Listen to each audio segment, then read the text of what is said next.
Hello.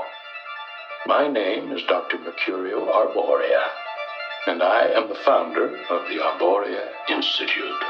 Through our unique blend of benign pharmacology, sensory therapy, and energy sculpting, we can guide you to a new, better, happier you.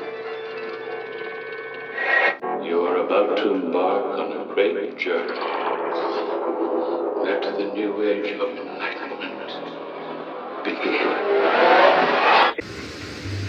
What is at stake is more than one small country. It is a big idea, a new world order. It's no longer a theory. What I'm about to say is fact. The secret organizations of the world power elite are no longer secret. They have planned and are now leading us into a one-world communist government. Welcome, useless eaters, to the Odd Man Out podcast, where we talk about hidden history, deep political policy, occult deconstruction, economics, religion, and philosophy. I'm your rabbit hole aficionado, the Odd Man. Welcome.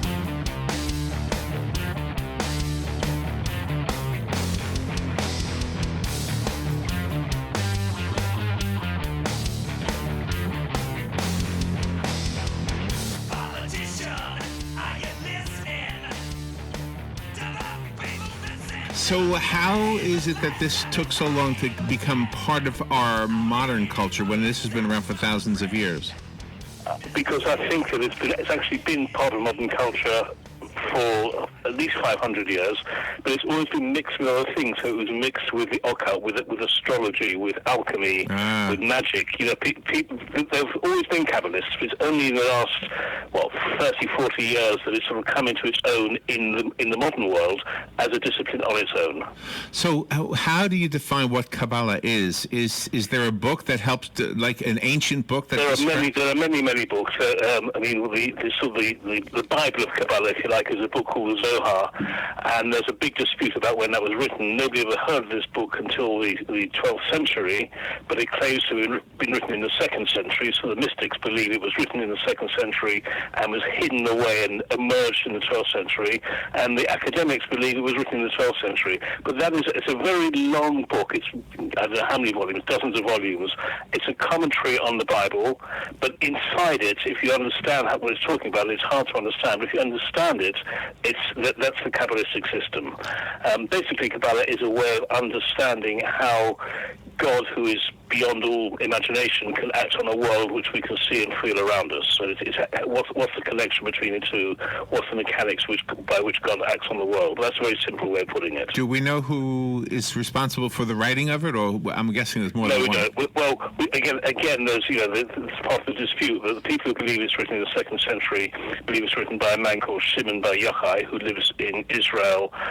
He dies around about 150, 160 of this era, the Common Era. The academic view is it's written in Spain round about the 12th century by a group of people in Castile who are a group of Kabbalists, one man in particular called Moses de Leon, but also his friends as well. It's not written as a book, it's written as a number of different pamphlets which are put together. Was Shakespeare intrigued by it? Shakespeare knew about it. I mean, certainly there are references in Shakespeare. Hey, guys. Welcome to the OddCast featuring the Odd Man Out. And this week I have a guest that I'm super excited about. She's written an awesome book, and I got it when it first came out, and it was mind-blowing because it's one of those subjects that a lot of people don't know anything about. So let me welcome DeAnne Loper, and she wrote a book called Kabbalah Secrets Christians Need to Know. DeAnne? Thank you so much for having me on. Yeah, absolutely. So I'll read the subtitle on your book, and could be controversial if people didn't know what you were talking about. And I'm sure that's probably raised some eyebrows, but it says, an in-depth study of the kosher pig and the gods of Jewish mysticism. But that's basically what Kabbalah is Jewish mysticism. Am I right? Yes, that's one way of saying it. Absolutely. It's the mystical side of Judaism. And not all Jews are into that. Primarily, I believe it's Chabad, the Chabad Lubavitch sect of Judaism, and the Hasidic branch of Judaism. But it does seem to be subtly making inroads, strong inroads into Christianity lately. I've noticed that too. There's also New Age elements to it. And also, I've studied quite a bit about Freemasonry, and there's a lot of parallels there as well. But I remember pretty early on in my podcast, after reading your book, I had read that Jared Kushner and Ivanka attended a Chabad synagogue. And so I looked into that, and I learned, well, Chabad, they do study the Kabbalah. So I was kind of surprised that that wasn't a bigger story. But it just wasn't, and I did a show about it, and if anyone wants to check that out. But as I've read, Kabbalah means the receiving. Is that correct? Yes, it means to receive, or tradition, to receive tradition that is handed down. And the reason I wrote the book, I can tell how I came to write about the book, but the reason I wrote this book is that I've been a Christian for over 30 years. And in my circles of Christians and the churches that I've attended, it was always just assumed, when the Lord Jesus returns, this is pretty much how it goes. When the Lord Jesus returns, it's going to be the second coming as far as Christians are concerned, but the first coming of the Messiah for Jews who rejected, for the most part, Jesus Christ. And as I began to look into Kabbalah, it's not the same Messiah at all. And many of the beliefs as far as the fall of man, really going back to creation and the fall of man and salvation and redemption, are opposite ends of the spectrum to what Christians believe. And even as I did the research, I was shocked many times over and over to find out what I was discovering in my research. I imagine so. I've got a couple other books on Kabbalah that I had before I read yours, because I was interested in learning what it was about. Because my show, I kind of try to dig into some of the occult beliefs and what they really believe and how they've kind of seeped into mainstream and into Christianity and everything else. But those books are just really hard to read. They're kind of a lot of those authors like to bloviate, and I think they just write to see themselves right. And so your book was so concise and to the point, and so clearly well written out. But if you don't know anything about Kabbalah, it's pretty tough to learn it. And that's one thing that I noticed right off the bat when I started reading those other books. Yeah, and thank you. I really take that as a compliment, because I prayed the entire time I was writing this book that the Lord would help me make it simple, just simple enough for the average person to understand. Because like you, I had read so many, but I hadn't read a lot of books on Kabbalah per se. I read some. I read books by New Age authors and New Age leaders. I read some of Alice Bailey's Theosophy books and Helena Blavatsky, and they're so mystical and mystically written. Even Manly Hall stuff, it's like it's meant to keep it a secret. And I wanted my book to be, like you said, just simple, straightforward. And so as I prayed, I just asked the Lord to lead me. And I tried to break each chapter down to like a subject on creation, or Metatron, the angel Metatron, or Tikkun, which is part of, humanity having to save the planet. And the part about the kosher pig, that's something that I set out to write about, but even that was so concealed it took me almost to the end of the book to actually find out what that really means in Kabbalah and in the writings of the Midrash. So I had to dig deep, but there again, by the grace of God, I hope it's a book, and others have told me a book that it is a book that is simple for the average reader.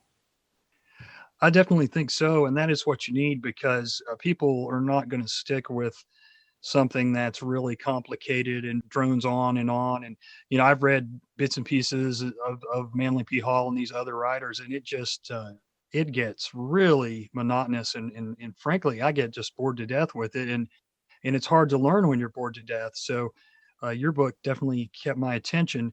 Where would be a good place to kind of start at Kabbalah in kind of the meaning? I know one thing that I thought was interesting was the whole tree of life. It hit me one day. Well, the tree of life, is that the same as the going back to the Garden of Eden and the tree of good and evil, or the tree of knowledge? But where do you think would be a good place to start for those who don't know too much about it? Yeah, we can talk about that. I can go into that. I usually just try to explain why I researched this, because I was raised in church and I fell away. Long story short, came to Christ, actually received Jesus Christ at the age of 24. And he delivered me out of the occult and out of some New Age practices. So through that, I kind of had an eye and an ear to be able to hear or see when it was coming into the church and even from the pulpit. And so I wrote the book because I think it's important for Christians to take everything anyone says. I don't care who it is, if it's your favorite television evangelist or someone on YouTube or your pastor or your friend.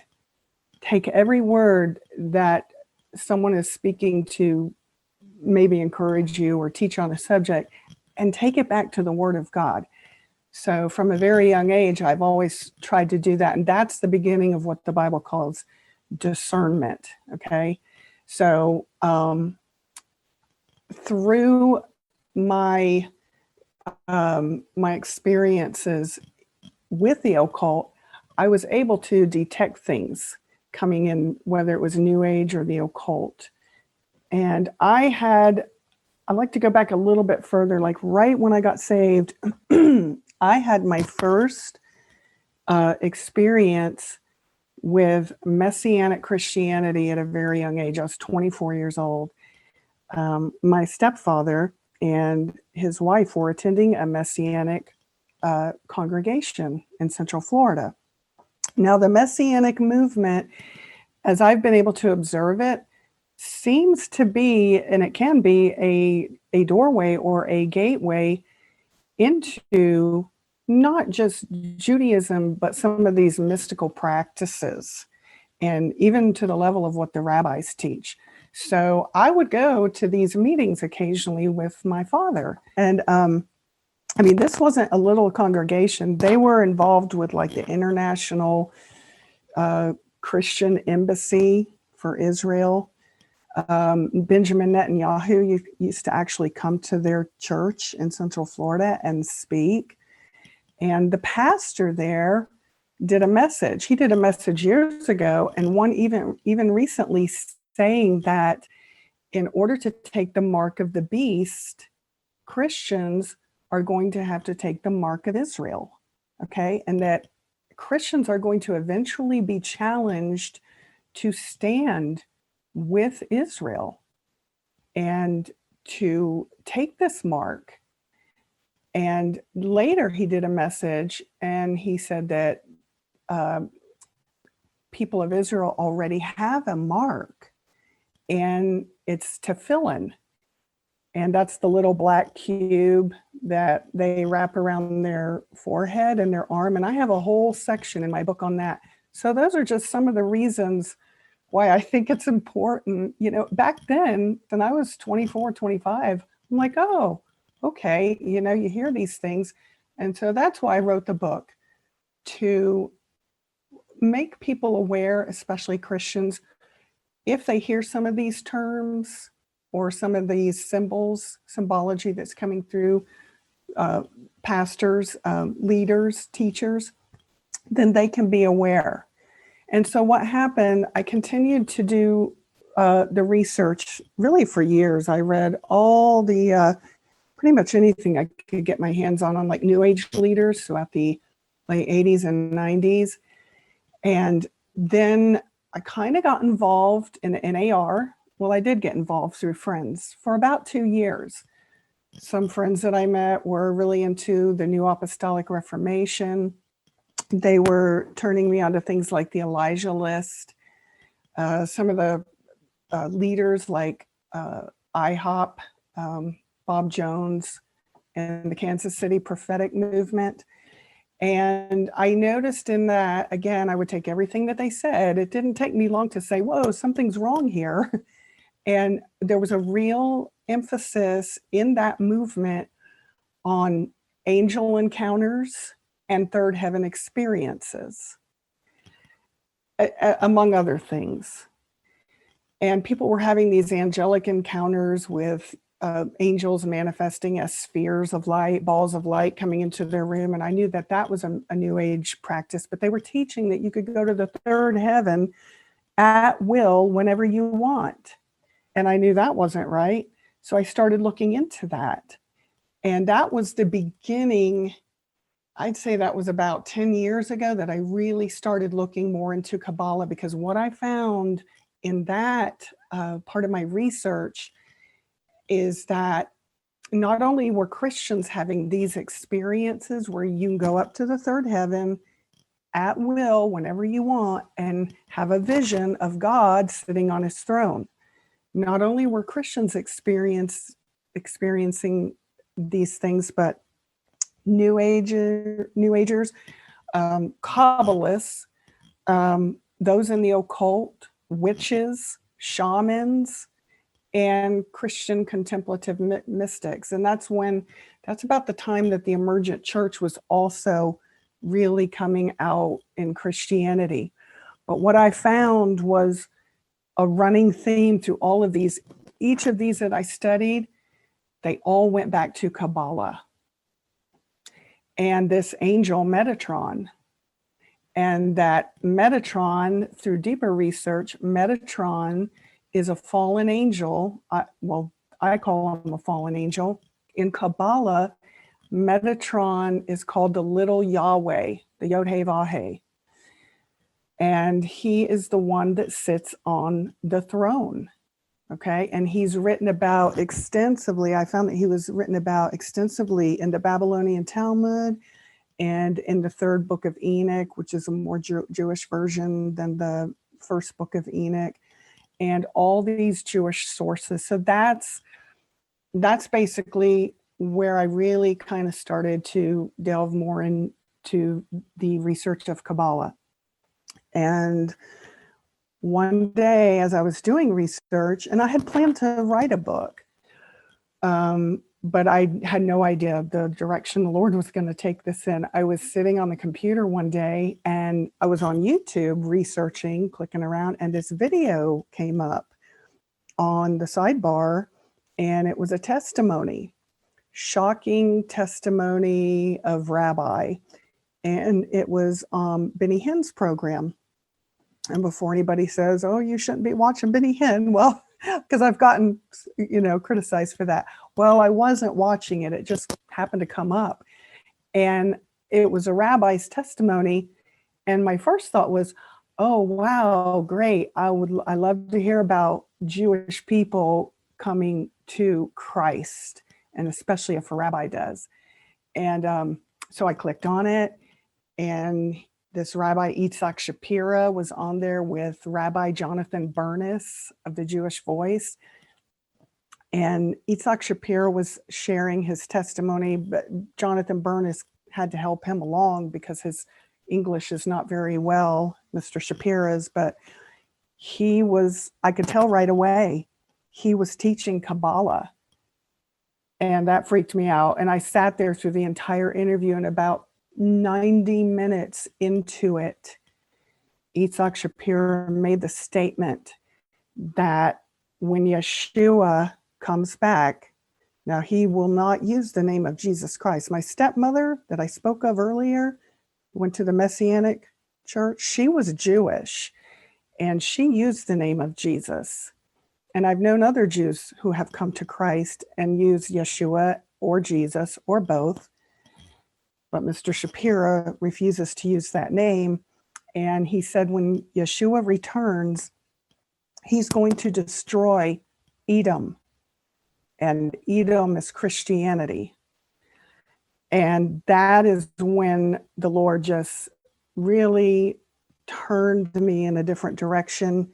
And I had heard this before. I had read it in some of the rabbinic commentaries that they view Edom, the Old Testament Edom, as Christianity, and that Edom is the eternal enemy of Israel, and that it will be destroyed when their Messiah returns.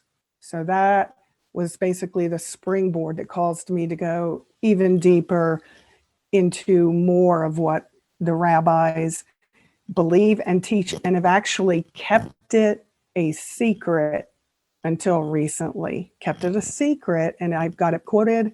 My book is mainly quotes, and I've got it quoted in my book that this final redemption must be brought about in a deceptive way to keep what they call the shells of impurity, the klipa, and that's all explained in the book. They've got to keep people from understanding what they're doing so they will not interfere with this secret plan.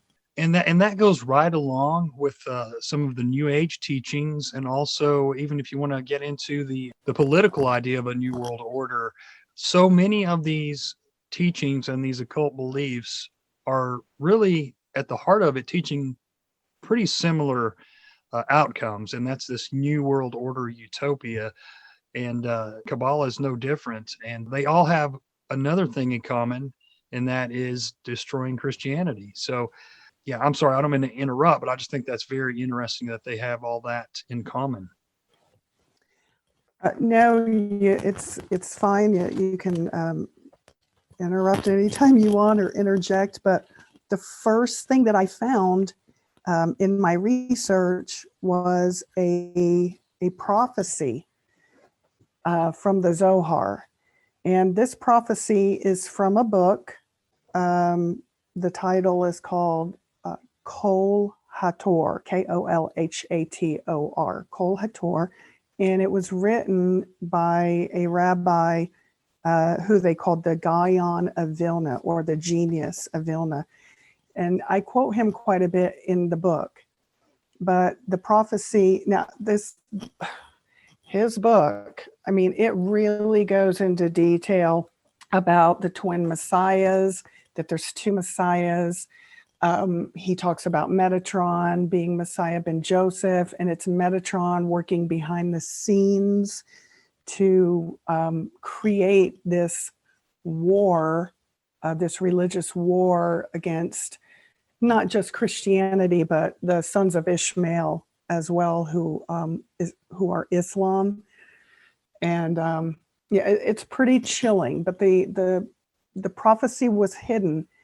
And this, again, is one of the things that I discovered that caused me to go deeper into the research. It says, I'll just read it here. In the 600th year of the 6th millennium, the gates of wisdom above, Kabbalah, together with the wisdom below, which is science, will be opened up, and the world will prepare to usher in the 7th millennium. Okay, so in the 600th year of the 6th millennium, and there's a lot of Kabbalistic teachers who have taken off on this Gaon of Vilna's teaching and prophecies. That would have been around 1840, around the Industrial Revolution. And this rabbi, I mean, he has so much encoded into his writings about 6 and 666, and the number of 6 being the number of creation, as well as redemption, which would be the Hebrew letter Vav. I mean, they believe that The Hebrew letters of the alphabet are like spiritual entities, and you can communicate with them, and they have power, and they're the forces working behind the scenes with this angel Metatron to bring all this about. If you want, I can talk about creation and the tree of life and the Sephiroth tree. I know you mentioned that earlier. We'll get into that a little bit. You just ask what, where you want to take it. I'm finding what you're saying very interesting. And I just, it's fascinating what they believe. After I read your book, I really got into that for a while. And that was right before I started the podcast. And just, it's almost like one of those things where once you start to look into what they believe, it's almost like you just keep finding more and more things that are astonishing, and you couldn't believe that they weren't out there in the open, or at least more people weren't talking about it. But yeah, just go to whatever you want to talk about. I'm cool with whatever. Okay, well, let's look at their concept of creation and the Sephiroth tree, which is what they call the tree of life. I actually call it the tree of knowledge of good and evil. But okay, so in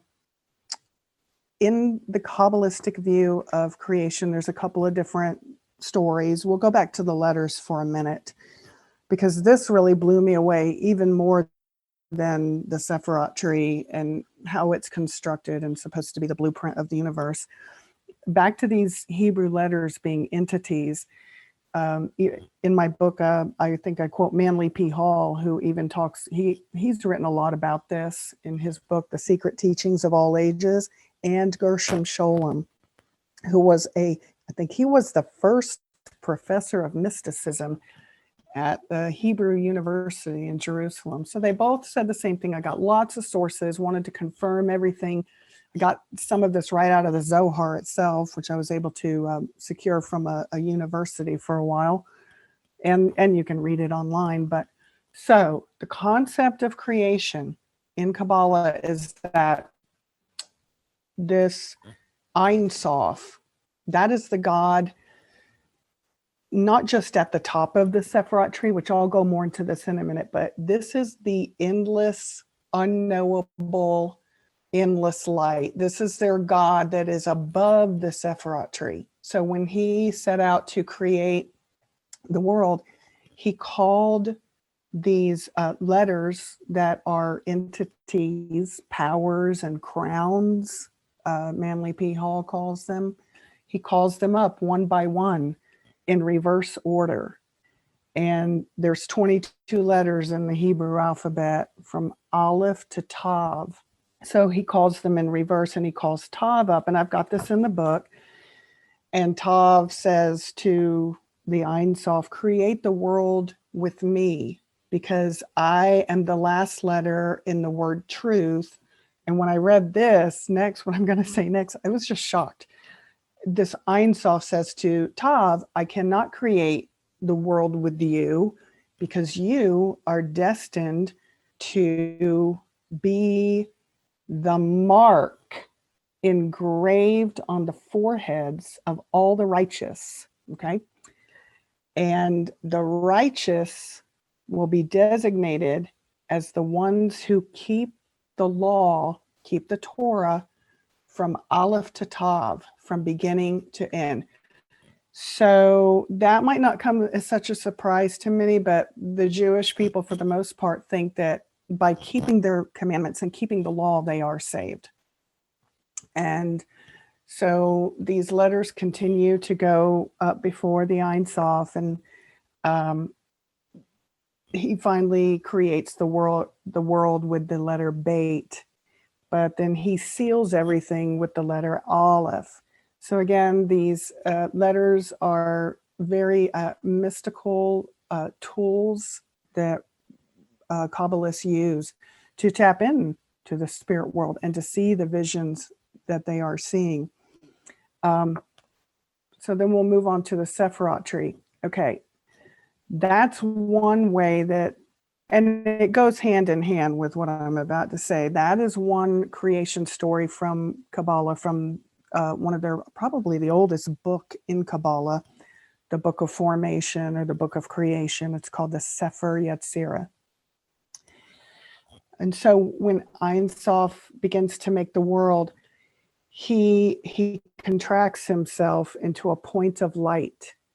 And these spheres, these balls of light, emanate out of him.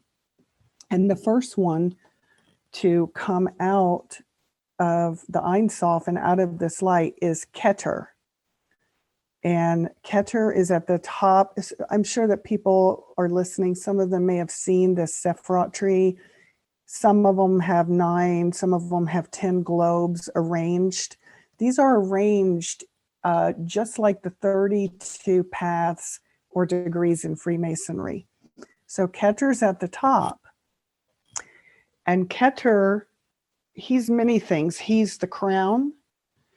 He's Adam Kadmon, not the man Adam, but what they call Adam Kadmon, the divine image. And he's also the creator of the God of the Bible.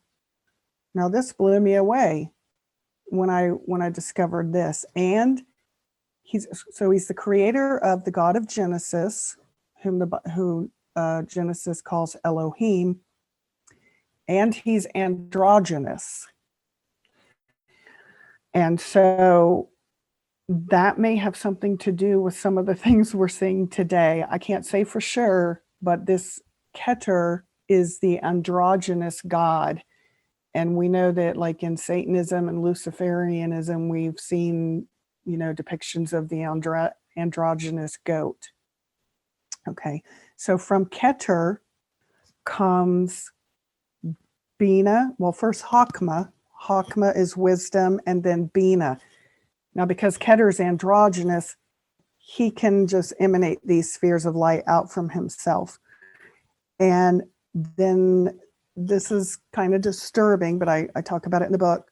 Hakma and Bina come together in a sexual union, which is called hierosgamos. And then they create the rest of the spheres all the way down the tree. And this hierosgamos can be depicted by the cube, what some call Saturn's cube, or Metatron's cube, or it can be depicted by the 6-pointed star. So this hierosgamos goes all the way down, and it's actually described as a lightning flash, which I found interesting because Jesus said to his disciples, I saw Satan fall like lightning from heaven. So this process goes all the way down to the bottom of the Sephirot tree, and that's Malkut. That's the last sphere to be created, and that is the earth. And so, whereas all the other spheres are in the spirit world, Malkut is in the physical realm, and that is the kingdom, and that is the Shekinah or Shekinah, depending on how you would pronounce that. But what happens, okay, so this entire thing, starting at the top, Keter, which means crown, it's also what I show in my book. It's an image of Adam Kadmon, the first Adam. See, here's another secret I didn't know. There's 2 Adams in Judaism. So this Adam Kadmon is also depicted as the entire model or blueprint, the macrocosm, so to speak. And he creates earthly Adam, who is the microcosm. And I put a lot of these terms in there because so many pastors are using these terms today, and they may not know it, but many of these terms are in the Zohar, and they're very old, some of these terms, just like the word paradigm and paradigm shift. Harbinger, macrocosm, microcosm, critical mass, emergent, as above, so below. DNA, the things that we just think, okay, it's the days we live in. Some of these terms are very ancient terms and have been kind of held back from society. So what happens is, as this light comes down through each one of these spheres from the Ein Sof, the spheres cannot contain the light, as Zohar says, so they shatter. and everything goes into chaos. And these are the sparks. Some are the sparks of God, and some become like shells of impurity, the kleepot. Now, some of these sparks go back up to Adam Kadmon, and others fall into matter, and others fall into the abyss. And what happens is Ein Sof again gives like beams of light to Keter, and Keter, Adam Kadmon at the top, he recreates the universe. So you have a creation and you have a fall. You have and each of these spheres is also considered like an angelic entity or a crown. It's really, when you think about it in that terms, it's almost like they're veiling the fall of Lucifer in this whole entire story. So Adam Kadmon recreates the universe, and then he makes the earthly Adam. And then that's when we get into the story of Genesis. Adam disobeys God. He partakes from the tree of knowledge of good and evil, which is disobedience to God's command. But the Kabbalistic view of what Adam did is not really, it's not like we view it. Adam and Eve disobeyed God, so God banishes them from the garden. In the Zohar, Adam prematurely separates the tree of knowledge from the tree of life. And therefore, everything again, you have another fall, but it's not like sin as we think of sin. And so the two trees have been separated for almost 6,000 years. And the way to put it all back together, according to the Chabad website, you can go right to Chabad. And by the way, Chabad, many people don't know this. Chabad is an acronym for those three spheres at the top: Chokmah, Bina, and Da'at, which is knowledge. And Da'at is also the abyss. So you've got Chokmah, Ha, Bina, Ba, and Da'at, Chabad. That's what that stands for. So according to the Zohar, according to the Chabad rabbis, and according to some of our Messianic rabbis that are in our churches today, the way to fix this world is through Tikkun Olam. And there's even a ministry, I think it's Dan Juster. He's got a ministry. He's a Messianic minister, and his ministry is pretty big. And he ministers with people like, I don't know if he was at the Return with Jonathan Cahn, but all of these, there's so many of them. It's not just Yitzhak Shapira. I mean, I'm just shocked how many of these guys are in our churches, but are either they're doing this knowingly or they're alluding to it, or they're, I don't like to use the term bedfellows, but that's what they're doing. They're bringing in a lot of this Jewish mysticism. So again, the way to fix the creation and the fall and the brokenness of our world and the universe is through Tikkun Olam. And that basically means obeying the commandments, obeying the law, the 613 laws for Jews and the 7 Noahide laws for Gentiles, and then, doing good works. Whatever you can do to obey the law and do your good works, this is going to fix the world. And this is called raising the sparks. And this is why the Noahide law and the whole Noahide movement is really, it's exploding. We don't hear much about it, but it really is. It's going out from the United Nations. It's in all nations. The spreading of these Noahide laws for the Gentiles. And these supposedly were 7 laws that Noah gave after the flood for Gentiles. Well, it's not in there. It's not in the Bible. It's not scriptural. Number 1, we have the 10 Commandments. Number 2, we're under the law of grace and the obedience of faith, which is an obedience from the heart through faith in Jesus Christ. But the rabbis and some of our messianic rabbis in Christianity are teaching that these Noahide laws, getting these spread to the Gentiles, is critical. And it's like the last crucial stage that will bring their Messiah back, their Moshiach. And that, of course, he's going to come and set up his temple and his throne in earthly Jerusalem.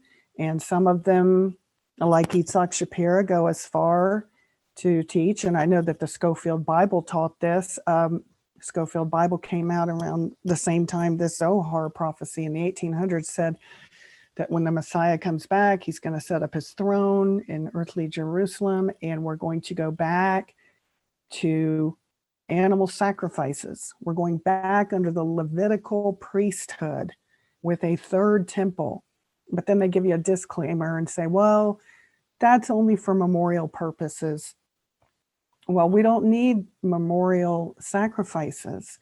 We have the blood of Jesus Christ, the Son of God, who was the Lamb of God slain from the foundation of the world. He is our sacrifice for sin. So there would be no reason to go back to the Levitical priesthood when the Messiah comes. And this is why I just stress in my book, especially at the end, I tell everybody, if you don't understand anything that I'm saying or what's in this book, I end it with the words of Jesus, who said, if they say the Messiah is here or there, don't go, don't follow them. Because like lightning out of the sky, he's coming. And even that, I mean, they could put a holographic show, you hear about Project Blue Beam. They could do anything, but the way I see it, if this world is still standing as it is in sin and corruption, there is no way that Jesus Christ is going to come back and set up a kingdom and go back to these earthly sacrifices when he's the priest. It says he's the high priest forever. Okay. And so the main things that I want people to understand, what these rabbis, especially, someone like Yitzhak Shapira, the main premises of his book is that the kingdom of God has not been established, nor is the redemption complete. And that it will only be complete when this Mashiach, that they say is Metatron, secretly, I mean, they're using that to show, there was always a divine Messiah, but that is not the way that the apostles or, any of Jesus's followers witnessed. They witnessed of Jesus Christ, his life, death, burial, and resurrection. So they're saying that redemption is not complete, but we as Christians really need to get back to the word. We need to know what the Bible says, because it says in Colossians chapter 1, verse 12 and 14. When we believe on Jesus, we are spiritually, we become a new creation. We are taken out of that kingdom of darkness. Satan is the god of this world. And we're taken out of that kingdom of darkness, and we are transferred into the kingdom of the Son of God, Jesus Christ. Now, in Hebrews 9, and I think 13, it says that Jesus became that high priest forever after the order of Melchizedek, and he entered the holy place.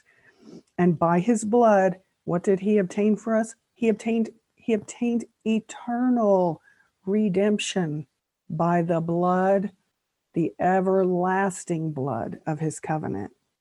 So when you hear a preacher or a rabbi tell you that God did not establish his kingdom, just because we can't see it, Jesus said, my kingdom is not of this world. When you hear someone say that, you need to take it back to scripture. And the blood is everlasting. And so, those are just a few things. The tikkun olam, the repair of the world. That's how we're gonna fix this world. And of course, that goes back to, like you said, with so many of the New Age teachings. But what I found after more than 30 years of research, is much of this is rooted in Kabbalah. And of course, I mean, the Jewish Encyclopedia admits that these concepts of, the magical, mystical letters go all the way back to ancient Chaldean and Chaldean magic. This is Mystery Babylon. At least it's the spiritual side of Mystery Babylon. Yeah. And wow, you said a lot. It's mind blowing. And a lot of this stuff, it's just hard to believe that, like I said before, that more people haven't caught on to some of these things. And like with the Kushners, and I know even President Trump had won a Tree of Life award. You have to wonder if this kind of thought isn't more prevalent in some of the political things that we see. The importance with the letters, the numerology, and different things like that. I don't know, but yeah, I read on theosophycanada.com, they were comparing Kabbalah to Theosophy, and they were just saying it was basically two interpretations of the same thing. And then I know you have in your book some quotes from Albert Pike on Kabbalah and how Freemasonry comes out of the Kabbalah. So much of these New Age teachings seem to have been influenced by it quite a bit. It's a kind of mind blowing, really, when you think about it. There is, I truly believe there is a political side to this Kabbalistic, I call it sorcery, and these letters. And I've got something I can share about that. Regarding Kushner and Ivanka, I know that I saw that during this last presidential term, during the campaign, Ivanka had gone to Rabbi Menachem Mendel Schneerson's grave. Can't remember what they call that, but it's in Brooklyn, the hotel or something like that. I mean, it's a big thing. I read all about it. It's a big ritual.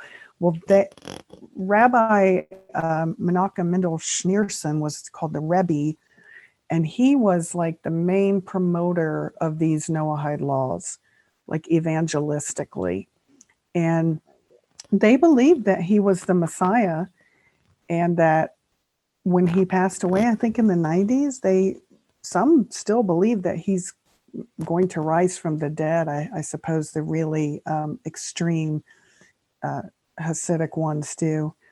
But concerning the letters, okay, I don't know if you have seen this, but I'd say about in 2017, there was a new synagogue that was dedicated in Israel, just beneath the Western Wall, the Wailing Wall. And it was carved out of the stone. And it was, some call it the Chamber of Hewn Stone. And there were, I think Leland Jones did a couple of videos by that name, the Chamber of Hewn Stone. They're very interesting. And it's an underground synagogue. There are 70 seats under there for the 70 Sanhedrin. Now, the Sanhedrin were basically gone for 2,000 years. The Sanhedrin are the ones that conducted the trial of Jesus Christ.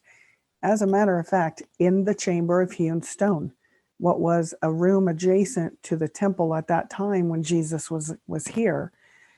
And after the destruction of the temple, I don't know how long it was before the Sanhedrin dissipated or dissolved. Now, the Pharisees were able to survive for the last 2,000 years, and they're the ones that codified the oral Torah, or the oral law, into what we know today as the Babylonian Talmud. And from there, later, as they migrated out, Ted Pike has a very excellent book on this, Israel, Our Duty, Our Dilemma.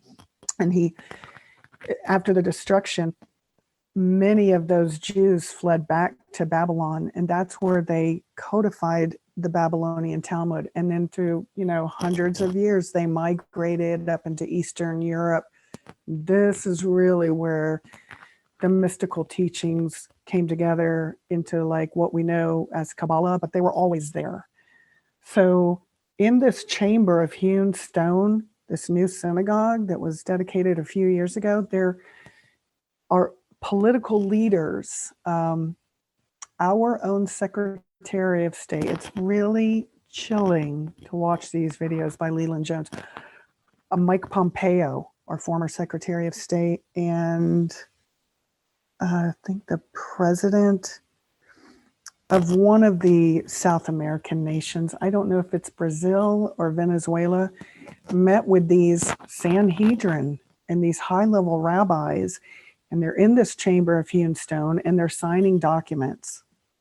What is in this chamber that I had to really dig deep to find this? Well, there's an ark, what they call the ark, is what they put their Torah scrolls in, and it's in the shape of a pomegranate.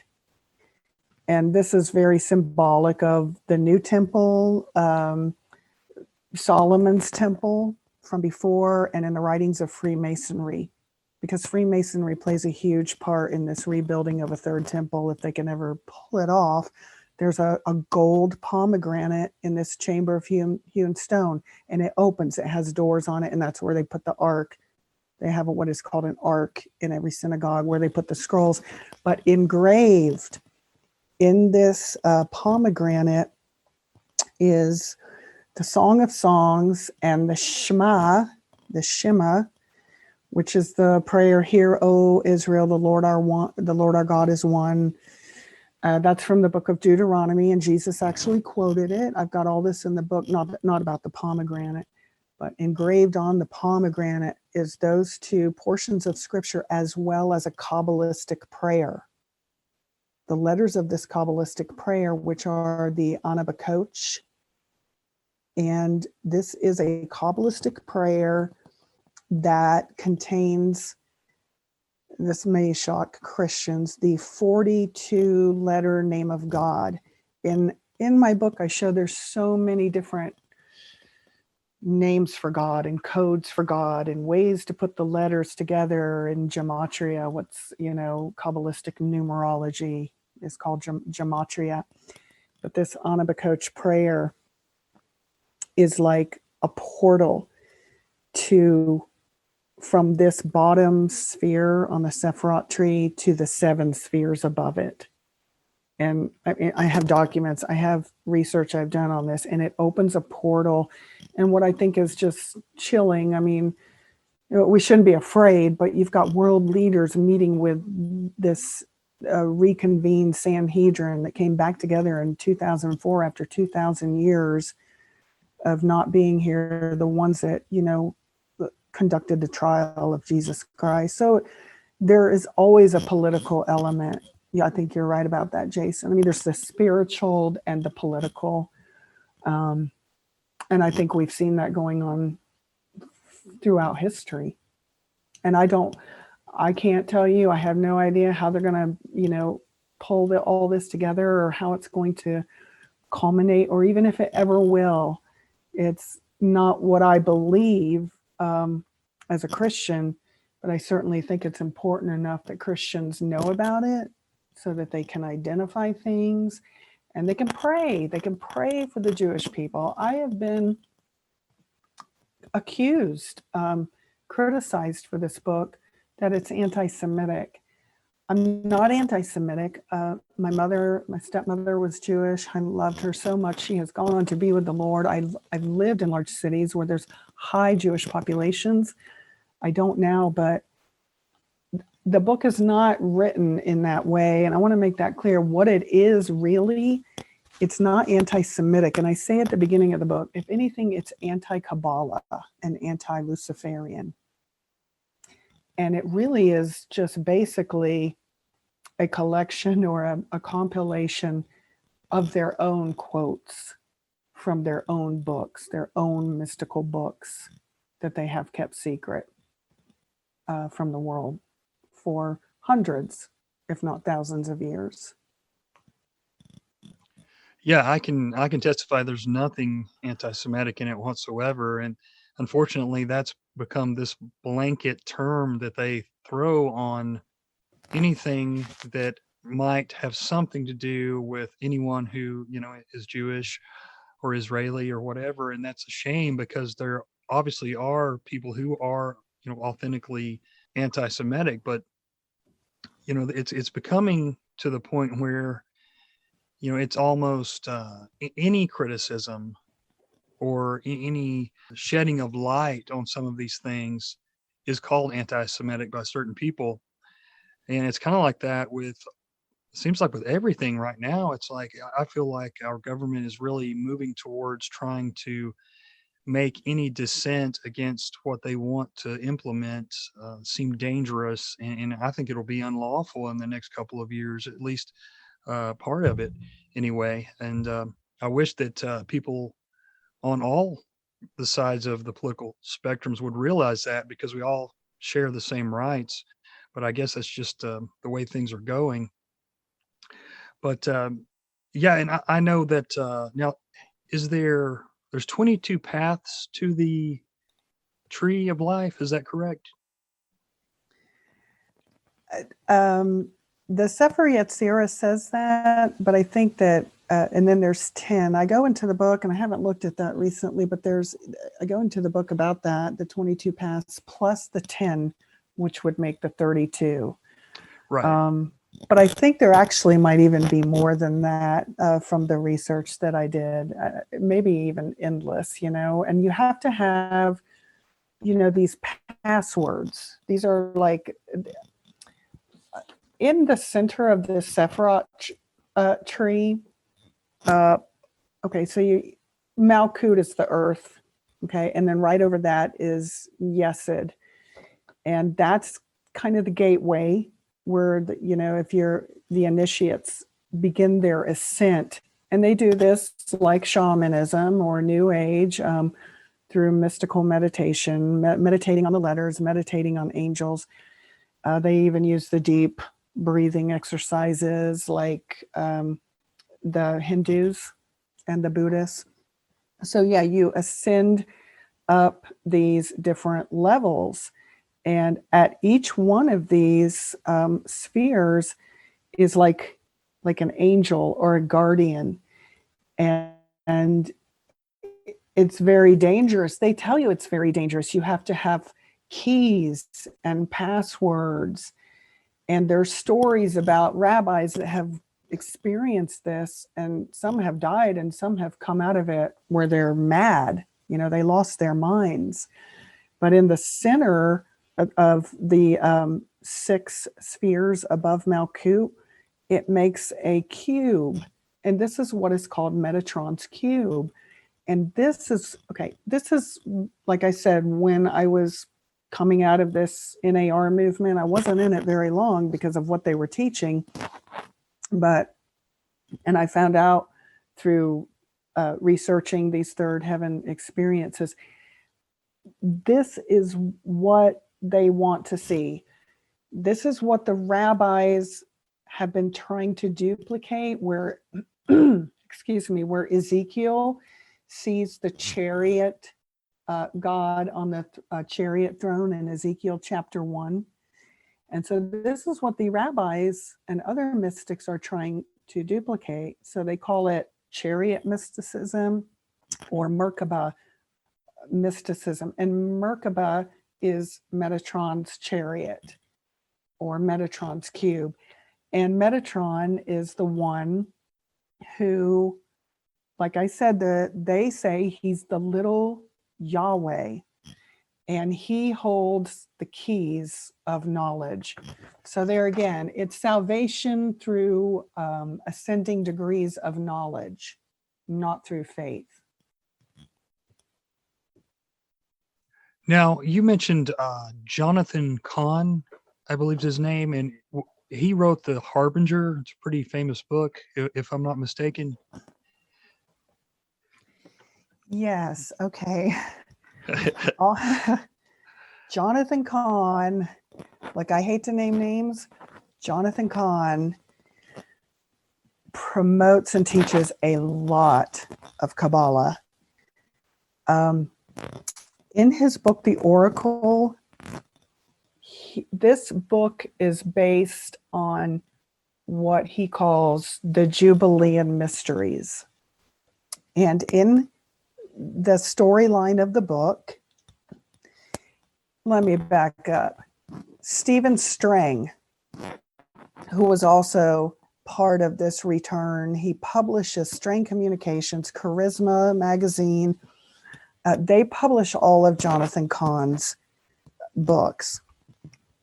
And there's a disclaimer at the beginning of all these books, including the first Harbinger. Now Jonathan Cahn has the Harbinger 2, the Return.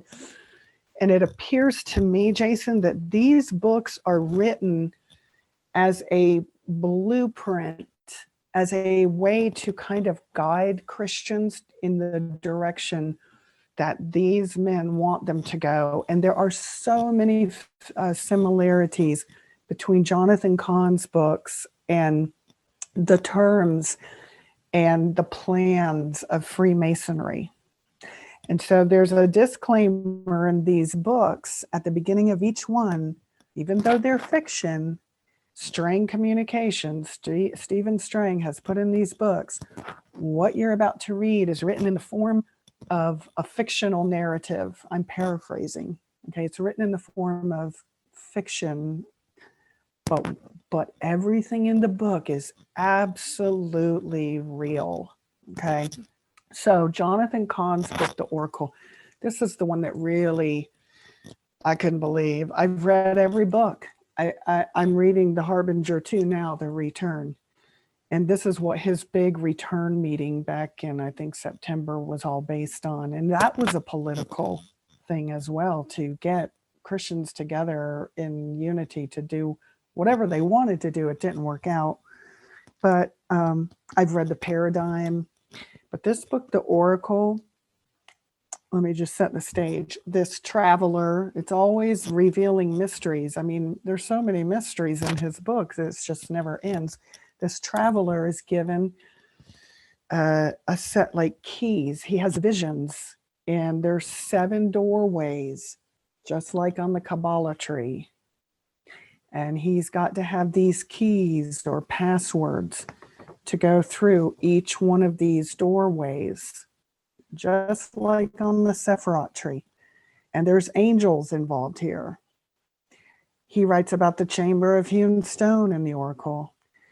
He writes about the necessity of the church. This is a chapter called The Metamorphosis of the Stained Glass Woman. This is about the necessity of the transformation of Christianity, and that Christianity must return to its Jewish roots. Okay? Just like Shapira. Jonathan Cahn doesn't go as far to say that the rest will be killed who don't, but he says only a remnant will go back to their Hebrew Jewish roots. And this is part of God's plan. This is part of the return, that Christians have to return to their Hebrew roots. Now, there is another chapter in the Oracle. It's called the Jubilean Code. This one blew me away. I have this on my website. If anybody wants to read what I'm saying, it's on my website, which we can give when we're finished here. A lengthy expose of all, not all, but much of the Kabbalah that Jonathan Cahn promotes. In the Jubilean Code, a chapter within the Oracle, Jonathan Cahn lays out this mystical timeline of it's based on a verse in Leviticus. It might be Leviticus 25:10. And this word tashavu, which means return. And this traveler has to decode this mystery. And he's given keys that look like letters to unlock these secret doorways. Well, Jonathan Cahn has publicly stated many times, I mean, people are like, wow, how do you get this? And he goes, oh, it just comes as a download from God. Well, this particular mystery in the oracle about the word tashavu and the missing vav, that's I believe it's the sixth letter of the Hebrew alphabet, and it has the numerical value of 6. And there's a missing vav in this tashavu letter, supposedly, that was, encoded or encrypted when God wrote the Bible. And it gave the date for the reestablishment of the state of Israel in 1948. It was hidden in there years ago. This story comes from the Zohar, word for word, and I show it in this article I've written. Jonathan Cahn did not get it from a download from God. He did not come up with it. It is a Zohar Kabbalistic fable, all based on the missing Vav and this return. And if you notice, if you're paying attention, many of these pastors, Yitzhak Shapira, Jonathan Cahn, the need to return. Return to what? Well, return to basically Judaism and the Noahide laws. Cahn doesn't teach Noahide laws, and neither does Yitzhak Shapira. But so many are talking about this return. And this is all coming from the Zohar. And the Vav is central. I show in the book that the Vav, the letter Vav, is the middle pillar of the Sephirot tree. And it is what connects heaven and earth. And it's basically Leviathan and the serpent that's going to connect, and through technology. I mean, some of this stuff, it gets deep and it's hard to understand, and I don't want to go too deep with it, but I'm just making the connections that this letter Vav, this 6, and the rabbis themselves admit, that there's a big emphasis on 666. And this missing Vav, which equals 6, and Vav is Metatron's number, and it's the number of creation, and it's the number of redemption. And there's so much emphasis on this 6 and 666. I'm not saying that's the mark of the beast. I'm only putting it out there what they say. So yes, and Jonathan Cahn, he wrote the Book of Mysteries. There is actually an ancient Kabbalistic book called the Book of Mysteries. It's called the Sefer HaRazim, and it's an ancient book of mysteries that falls under this umbrella of Kabbalah. Kabbalah is the system. The books under it are like the Zohar, the Sefer Yetzirah, the Sefer HaRazim, and other books. And in the Book of Mysteries, Khan talks about, all kinds of things like the secret, the mystery of the 6-pointed star. It's not a mystery for those initiated into the occult. And those of us probably like you and myself and others, we've done our research. We know what the 6-pointed star is. But to the unsuspecting Christians who read these books, this is what Alice Bailey said. In her book, Initiation, Human and Solar, she wrote her books, I think she was channeling demons. Dual Kul was her master, a demonic spirit. And she wrote these books channeled from the spirit world between, I think it was like either the late 1920s or early 30s up into the 1950s. Her books are a main staple of the United Nations. But she said that it would not be very long before the most basic initiations of this Lord of the World, Theosophy, and Kabbalah would be taking place in the church, in the evangelical church. And that at the head of all branches of the church would be a master of this new world order and a master initiate. And this is what I This is what I believe Jonathan Cahn's books are. These are the low-level initiation, the beginnings of the low-level initiation into all this. And so I'm sorry, I don't mean to be harsh.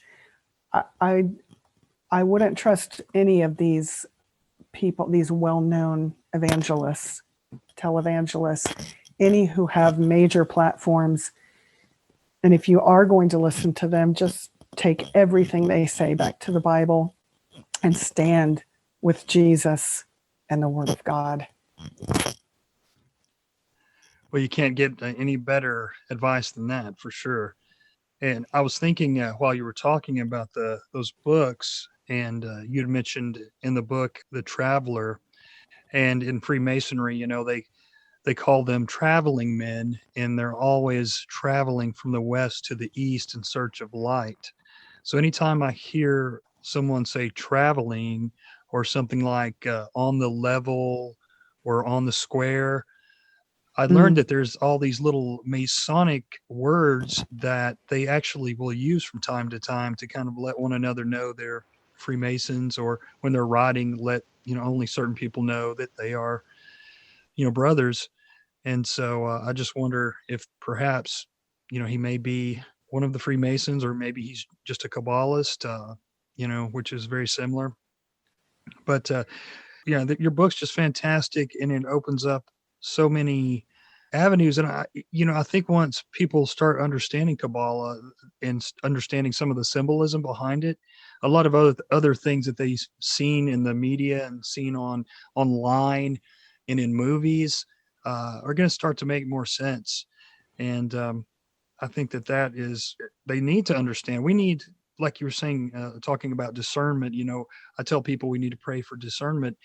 You know, it says, what is that verse? My people perish for lack of understanding.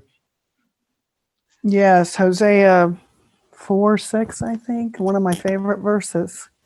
And it's true. I mean, because you see how easily the masses are fooled. Like, I follow politics, and, you know, I'm pretty passionate about it, but I follow politics and I see how easily both sides are just, they believe these things that these presidents and these figures, they believe what they say because they want to believe what they say, you know, and we're only given two sides, so it keeps us at each other's throats.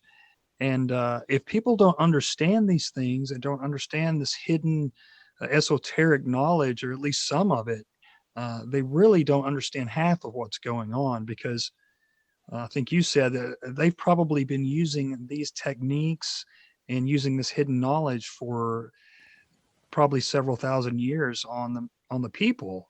And, you know, to rule people, if you know this hidden information and you don't give it to them, then that's a way of, you know, controlling them and tricking them and keeping them confused. So I highly recommend people buy the book.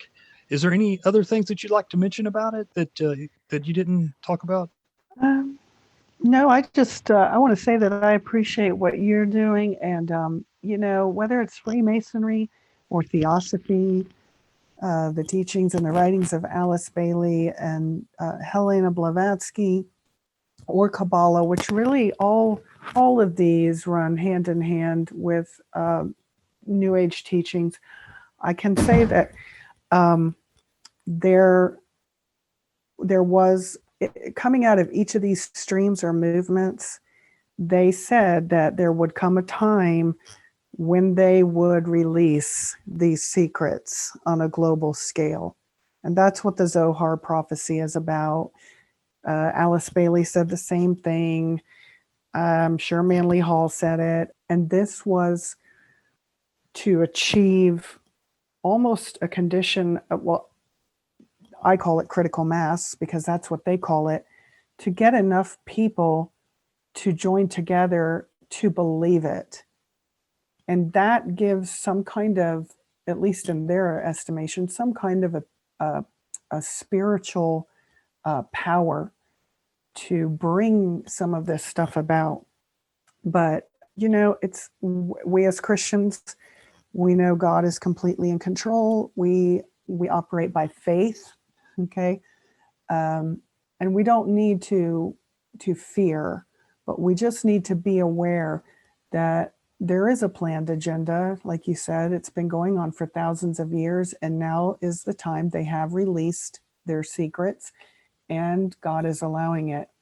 But it's our place to recognize it, stand against it, pray, and just look to the Father through Jesus Christ, and be that light to those who are lost in the world.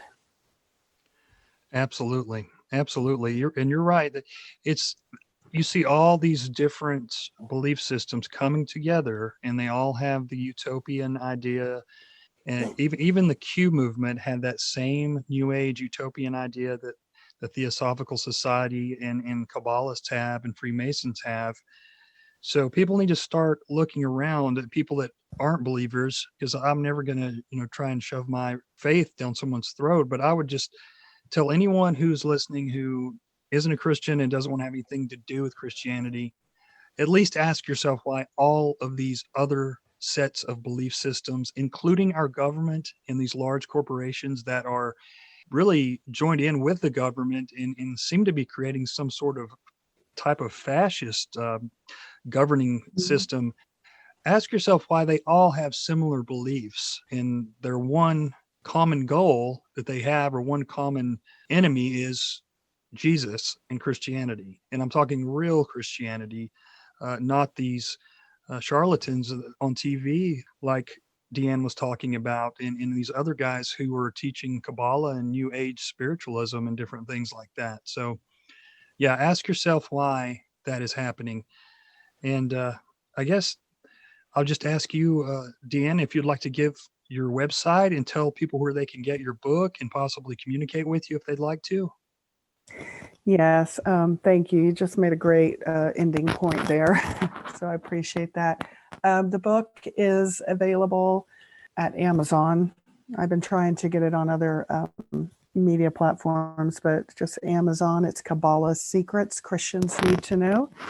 DeAnne Loper. And I do have a blog type of website by the same name, Kabbalah Secrets Christians Need to Know.com. And you can read several of my articles on there. I'm on Facebook under DeAnne Michelle Loper. I usually give that out. I had some issues with people I didn't know. Let's just leave it at that, coming in on through some of my emails, and I just kind of had to not give that out anymore. But I am on Facebook and happy to speak with people through that avenue if they have questions. Fantastic. Well, I'll definitely put your information in the show notes. And I just thank you so much for coming and talking about this. And I'd love to have you on in the future if you'd be willing to. I think that with Kabbalah, there are so many different levels of it and so many things to understand. We've just kind of scratched the surface, but to do too much would just confuse people. And so I would just advise people to pick up your book and start looking into these things themselves. And I think they'll be amazed that the world that it opens up. And it's kind of scary to realize there's so many of these hidden things that are basically hidden in plain sight nowadays, but it'll really open your eyes. So thank you once again, DeAnne. I appreciate it so much, and I hope to talk to you very soon. God bless you. God bless you. Well, that concludes my interview with DeAnne Loper, author of Kabbalah Secrets Christians Need to Know. And I appreciate you listening. I apologize for that noise on her end. She was having some problems with her microphone, and we had already had to reschedule the program once, so I did not want to miss having that interview with her. So I hope that you could get past that and enjoy the information provided.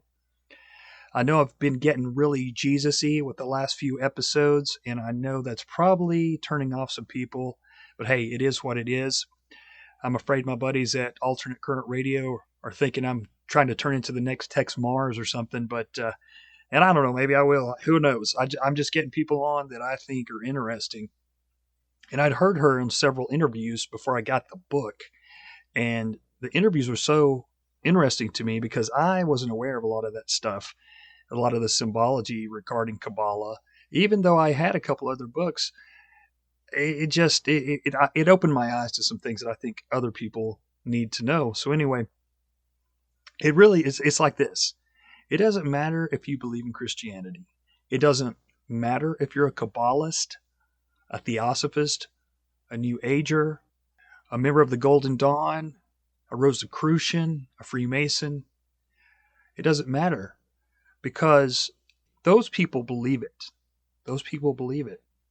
And the occult is pushing towards this Armageddon type scenario.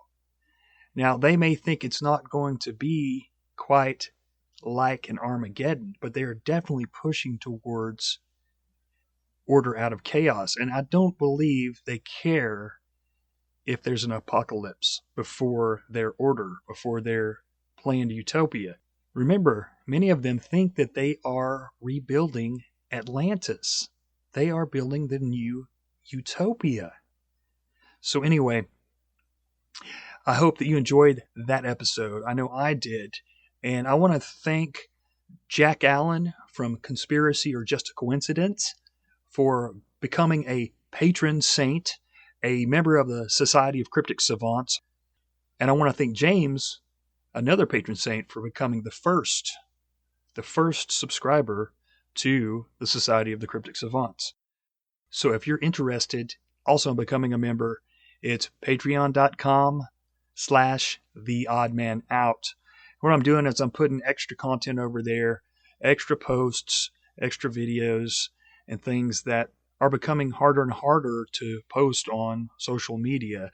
And if you follow me on Instagram, you've noticed that I don't post on there very often anymore because I keep getting censored. So anyway, I appreciate all you listening. And I want to end with this quick quote from Morals and Dogma by Albert Pike on the Kabbalah. He says, "Masonry is a search after light. That search leads us directly back, as you see, to Kabbalah. Not only is Kabbalah the key of the occult sciences, but that this key turns on the secret science of numbers." Now, that's one thing that DeAnne and I didn't talk about very much, but science in regards to Kabbalah. And you see those two terms together in books written by Kabbalists very often. And of course, now we're supposed to trust the science like never before. And I would just suggest that the word science should be spelled, the S should have the dollar sign, the C should have the corporation sign.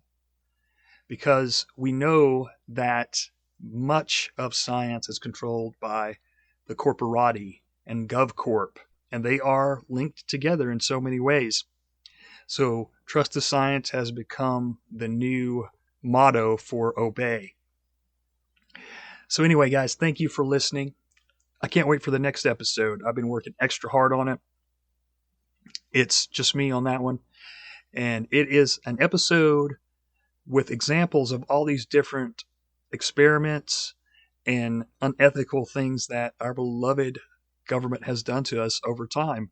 Of course, I can't name every single one in there, but I'm trying to be pretty thorough. And it's really aimed towards those people who say they would never do that to us, because you still hear that all the time. You hear it, especially from the left right now, with face masks and the vax and all these different things. But even people on the right say it too. So anyway, I know you'll enjoy that if you get a chance to listen to that. I'm going to try to have that done in the next few days. And other than that, I just want to say cheers and blessings to you all. And remember, their order is not our order. See you next time.